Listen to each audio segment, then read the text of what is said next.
ये कहानी वहीं से शुरू होती है जहां से सब शुरू हुआ था, या शायद जहां कुछ भी नहीं था। न समय था, न प्रकाश, न पदार्थ और न ही कोई गति, सिर्फ अंधकार और एक गहरी शांति। लेकिन इस शांति के भीतर कुछ था, एक अनदेखी शक्ति। और फिर एक विस्फोट हुआ। यह कोई साधारण विस्फोट नहीं था, यह था ब्रह्मांड के जन्म का क्षण। एक पल में अनंत ऊर्जा फैल गई और एक विशाल आकाशगंगा ने जन्म लिया। यही था हमारा मिल्की वे, शिव की जटाओं में समाया ब्रह्मांड। अनंत ब्रह्मांड में एक चेतना थी। यह कोई साधारण शक्ति नहीं थी, ये खुद महादेव थे। जब पहली बार पदार्थ, ऊर्जा और गति बनी, तब शिव अस्तित्व में आए।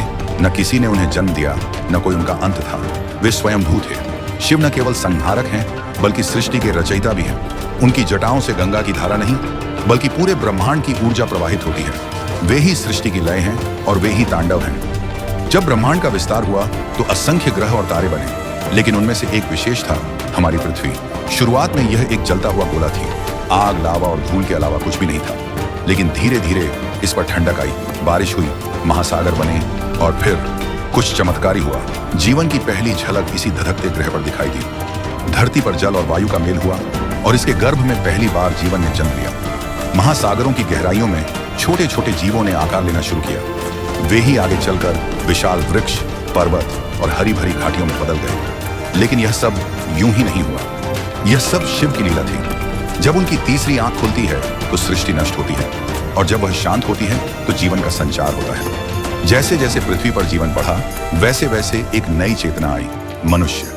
और जब मनुष्य ने इस ब्रह्मांड को समझना चाहा, तो उसने पाया कि हर चीज में एक ही शक्ति काम कर रही थी, शिव। मनुष्य ने अपने ईश्वर को पहचाना और हिमालय की गुफाओं में ध्यान लगाकर महादेव को अनुभव किया। तभी से हर रात जब हम आकाश की ओर देखते हैं, हमें वहां शिव की मौजूदगी महसूस होती है। लेकिन सृष्टि का चक्र केवल निर्माण से नहीं चलता। जब कुछ बनता है तो उसे खत्म भी होना होता है, और यही काम महाकाल शिव करते हैं। जब ब्रह्मांड का संतुलन बिगड़ने लगता है, तब महादेव तांडव करते हैं।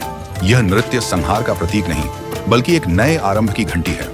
ब्रह्मांड की हर ऊर्जा उनकी धड़कन पर चलती है। शिव कोई साधारण देवता नहीं, बल्कि समय और स्थान से परे हैं। वे आदि हैं, वे अनंत हैं। उनके बिना सृष्टि की कल्पना भी नहीं की जा सकती।